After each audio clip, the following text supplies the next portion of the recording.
I still remember that Tuesday morning in March, when I sat in my new office looking out at the Seattle skyline, feeling like I had finally made it. After 3 years of grinding at TechFlow Solutions, I had just been promoted to marketing team lead. The coffee tasted better, the view seemed brighter, and I genuinely believed that hard work and loyalty were all you needed to succeed. I trusted my team completely, especially Jasmine, my closest colleague and friend for the past 2 years. Little did I know that the person I trusted most was already plotting my downfall. Before I dive into what happened next, let me know in the comments where you are watching from, and please hit that like button and subscribe if stories of workplace drama and ultimate justice speak to you. Trust me, you will want to see how this unfolds. When I first started at TechFlow Solutions, Jasmine was the person who made everything feel possible. She was 30 years old, a senior marketing specialist with this warm smile that made the intimidating corporate environment feel like home. We both joined the company around the same time, and while I was fresh out of college with my marketing degree, she had a few years of experience under her belt. Those first few months, she became my anchor. I remember our daily lunch breaks at that little sandwich shop across from our building. Jasmine would listen to me vent about difficult clients or celebrate small wins with genuine enthusiasm. When her major campaign for the healthcare sector completely flopped 6 months into our employment, I stayed late helping her salvage what we could. I even covered for her when she needed to take personal days to deal with the stress. We felt like sisters supporting each other through the ups and downs of corporate life. Our friendship extended beyond work hours. We grabbed drinks after particularly challenging weeks, shared stories about our dating disasters, and even planned a weekend trip to Portland together. Jasmine knew about my dreams of leading a marketing team someday, and she always encouraged me to speak up in meetings and take on bigger challenges.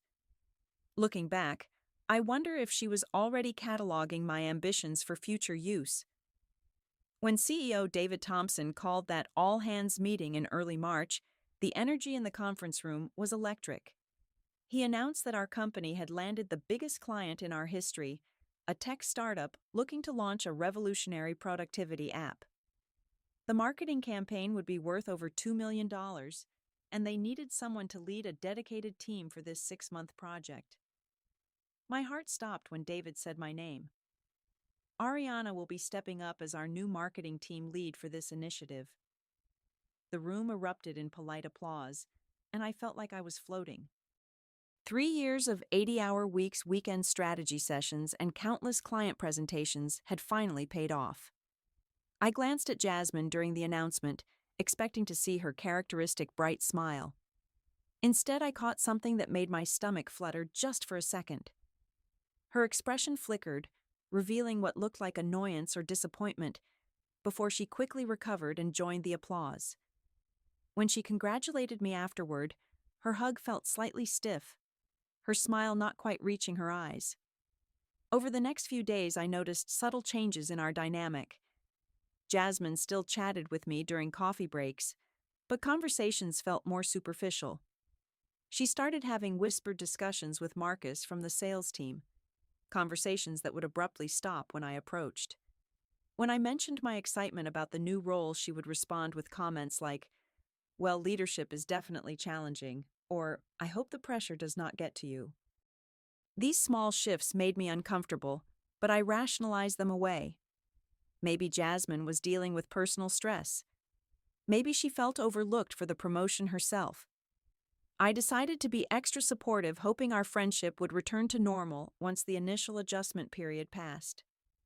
My first week as team lead started with what should have been a straightforward project briefing. I had spent the weekend preparing detailed presentations and timeline proposals. But when I arrived Monday morning, crucial information seemed to be missing. The client preferences document that I had specifically requested was nowhere to be found. The budget breakdown that finance had promised was incomplete. When I asked Jasmine about the missing files during our team meeting, she looked genuinely surprised. "Oh, I thought someone else was handling those documents. I can look into it this afternoon." But afternoon turned into evening, and the files remained elusive. I ended up calling the client directly to get basic information that should have been readily available. That first client meeting was more challenging than it needed to be. I had to admit that some details were still being finalized, which did not inspire confidence. The client, Jennifer Park from the startup, raised her eyebrows when I could not provide specific demographic data that any marketing team should have prepared in advance. Strange little incidents continued throughout that first week. Email threads about the project would mysteriously exclude me, forcing me to discover important conversations after decisions had already been discussed. File versions would change overnight without any record of who made modifications. When I asked about these inconsistencies during team meetings, everyone looked genuinely confused, as if these issues were just unfortunate coincidences. The most unsettling moment came Friday afternoon when I was reviewing client feedback from our initial campaign concepts.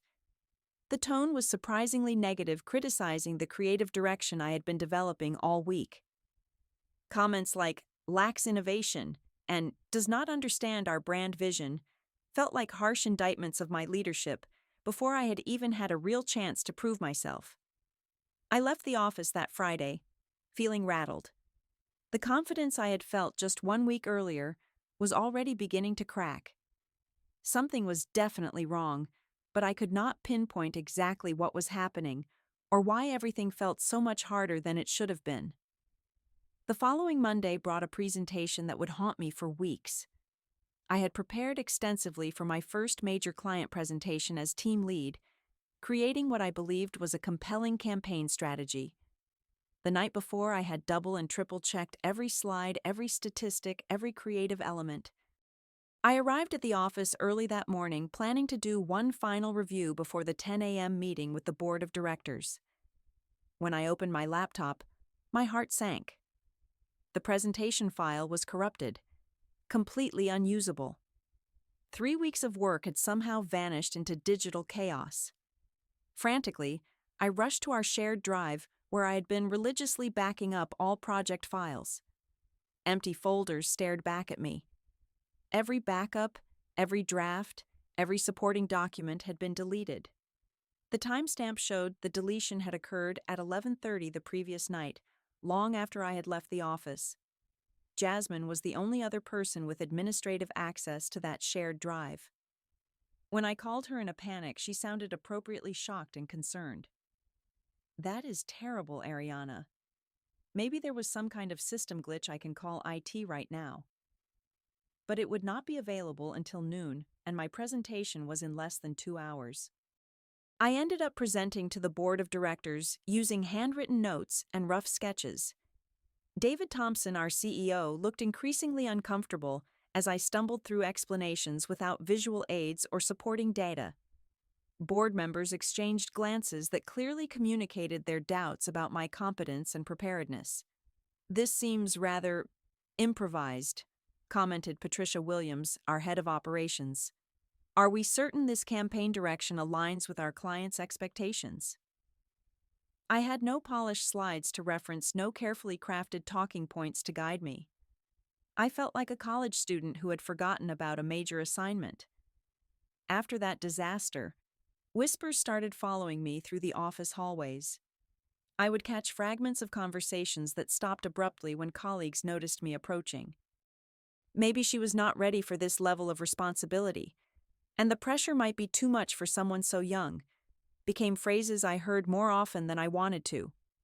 The real breakthrough came 3 weeks later, completely by accident. I had stayed late to prepare for another client meeting when I decided to use the conference room computer to review some files. The previous user had forgotten to log out of their email account. That user was Jasmine. I should have immediately logged her out and minded my own business. Instead, something made me pause. Maybe it was weeks of mounting paranoia, or maybe it was intuition, but I found myself scanning her recent emails. What I discovered made my blood freeze. There in black and white was an email thread between Jasmine and Marcus titled Ariana Situation. The conversation was methodical and calculating. Jasmine had written, "She does not deserve that position. I have been here longer and I understand the clients better." We need to make sure the next quarterly review shows her real capabilities. Marcus had responded with suggestions about client feedback and project documentation. They had been coordinating efforts to make me look incompetent, planning each setback with careful precision. The corrupted presentation, the missing files, the negative client feedback, none of it had been coincidence. I screenshot every email, my hands shaking as I navigated through weeks of conspiracy. They had discussed my personal life, speculated about my relationships with male colleagues, and crafted a narrative about my supposed inexperience and poor judgment.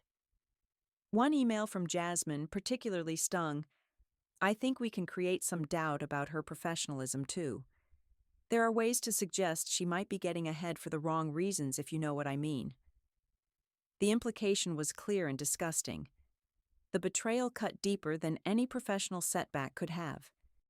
This was not just about a job or a promotion. This was about someone I had trusted completely, someone I had considered family, systematically working to destroy my reputation and career. I sat in that empty conference room, staring at the evidence of my closest friend's treachery, and felt something inside me fundamentally change. Over the following days, more pieces of the puzzle fell into place. Client complaints that had seemed random and harsh suddenly made sense when I realized they were being influenced by carefully planted suggestions from Jasmine. She had been having informal conversations with our contacts, subtly undermining my work, while positioning herself as a more experienced alternative. Meeting times that I had somehow gotten wrong, important phone calls that I had missed due to scheduling mix-ups, budget discrepancies that made my project management look sloppy. All of it traced back to information that only Jasmine had access to as my supposed trusted colleague and friend. The psychological impact was devastating. I stopped sleeping well, constantly replaying conversations and interactions, wondering how long this had been going on. Had our entire friendship been fake? Had she been planning this from the moment my promotion was announced, or had the betrayal been brewing even longer? I felt completely isolated at work. Every colleague interaction now felt suspect. Every friendly conversation could be another trap. The office environment that had once felt like a second home now felt like hostile territory, where I could not trust anyone or anything. The quarterly review meeting in late May was supposed to be my chance to demonstrate the progress we had made on the major client campaign. Instead, it became the stage for Jasmine's most audacious move yet. She had requested time on the agenda to present what she called an objective analysis of current team performance and project outcomes. David Thompson, our CEO, had approved the request, praising Jasmine for taking initiative in supporting team leadership. I watched in growing horror as Jasmine presented slide after slide of data that painted me as an ineffective leader. Client satisfaction scores, project timeline adherence, budget management metrics. Every number had been carefully manipulated to support her narrative of my incompetence. She had cherry-picked the most negative pieces of client feedback while completely ignoring positive responses. Timeline delays caused by her sabotage were presented as examples of my poor planning. Budget discrepancies that resulted from her misinformation were framed as evidence of my inexperience with financial management. I want to be supportive of Ariana's growth, Jasmine said with fake concern, but I think she might benefit from additional training, or perhaps stepping back to a more manageable role while she develops her leadership skills. The entire presentation was designed to look helpful and professional, while systematically destroying my credibility. David looked genuinely troubled by the data. Patricia Williams from Operations was taking notes, clearly considering Jasmine's suggestion about reassigning me to a lesser role. I realized this was the moment that would define my entire career trajectory. I could accept this character assassination and watch my professional dreams crumble, or I could fight back with everything I had. That night, I made a decision that would change everything. Instead of confronting Jasmine directly or getting emotional, I would gather irrefutable evidence and present a case so compelling that the truth could not be denied. I spent the next 2 weeks conducting my own investigation. I arrived early and stayed late, methodically documenting every suspicious incident from the previous months. I saved email headers that showed the exact times files had been deleted and by whom. I called clients directly to verify the feedback that Jasmine had been reporting, discovering that several of the most damaging comments had never actually been made. The deeper I dug, the more shocking the scope of Jasmine's deception became. She had not only been sabotaging my work, but actively stealing project ideas and presenting them as her own in side conversations with clients. Security access logs showed that she had been logging into my computer during lunch breaks and after hours accessing confidential files and manipulating project documents. But the discovery that changed everything came when I found financial irregularities in expense reports and vendor payments. Jasmine had created false vendor accounts and was funneling small amounts of company money into personal accounts. What had started as workplace sabotage had evolved into outright embezzlement. I realized that Jasmine was not just trying to destroy my career out of jealousy or ambition. She was covering her own tracks, creating chaos and confusion to hide her own illegal activities. By making me look incompetent, she was deflecting attention from her own serious violations of company policy and federal law. The evidence was overwhelming and undeniable. Email metadata, financial records, security logs, client testimonials that contradicted her reports, and a paper trail that revealed months of systematic deception and theft. I had built a case that would not only clear my name, but expose Jasmine for what she really was. As I compiled the final report, I felt something I had not experienced in months: clarity and confidence. The self-doubt and paranoia that had been consuming me was replaced by determination. Jasmine had made a critical error in her calculation. By trying so hard to destroy me, she had exposed herself to scrutiny that would reveal her own crimes. I requested a private meeting with David Thompson for the following Monday morning. When I walked into his office carrying a thick folder of evidence, he probably expected another conversation about my struggling performance as team lead.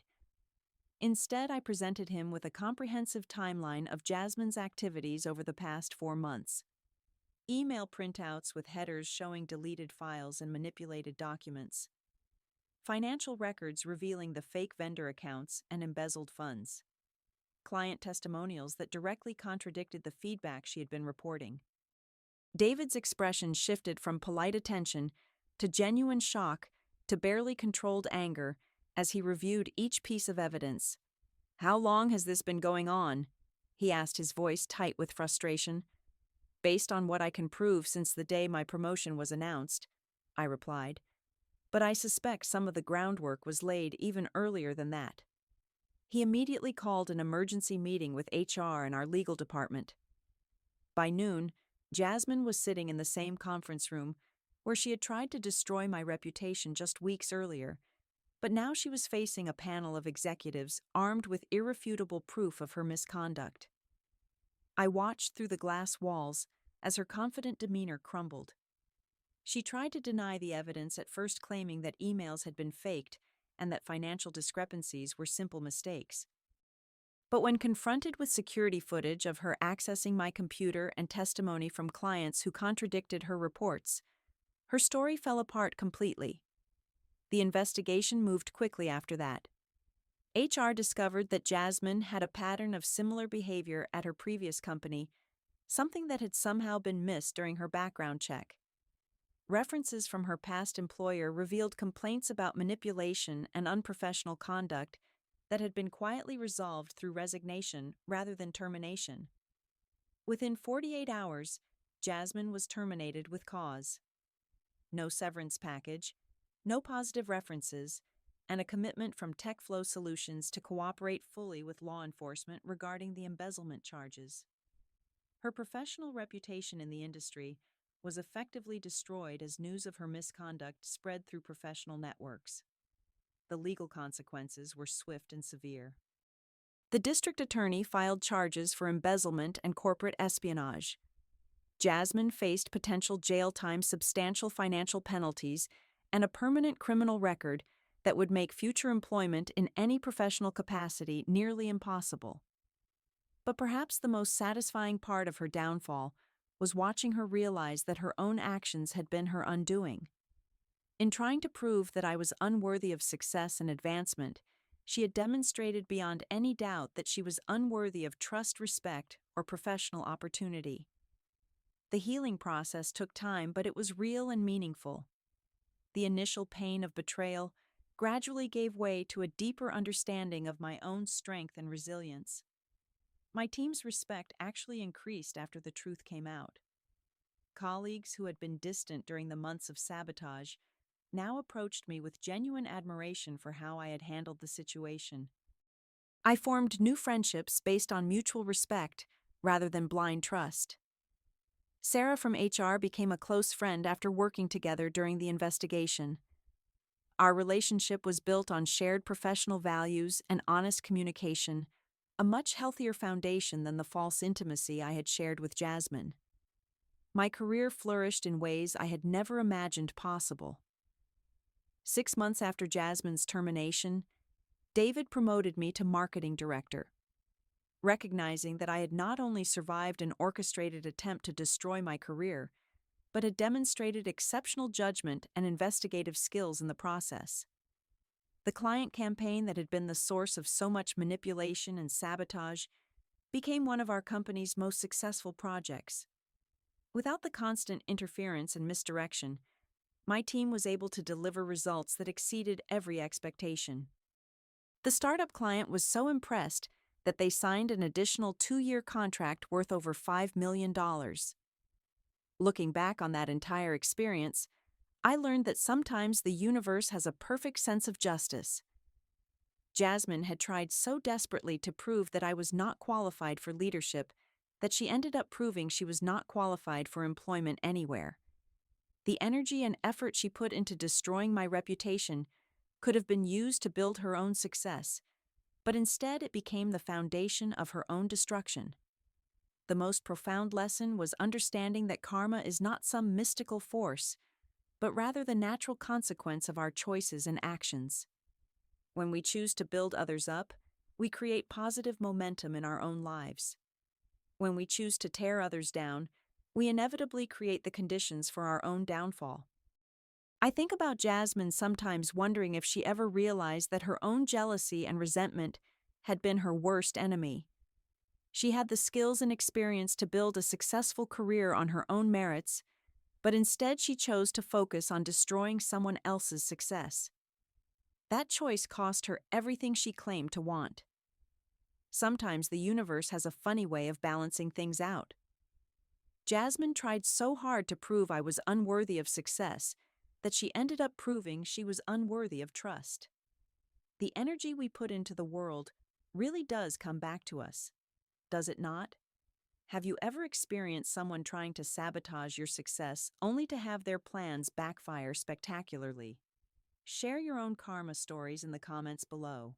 If this story resonated with you, please hit that like button and subscribe for more real-life stories about justice, resilience, and the power of truth.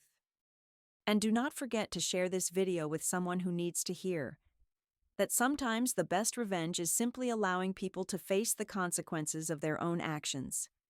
Thank you for listening to my story, and remember that your integrity and hard work will always be stronger than someone else's jealousy and deception.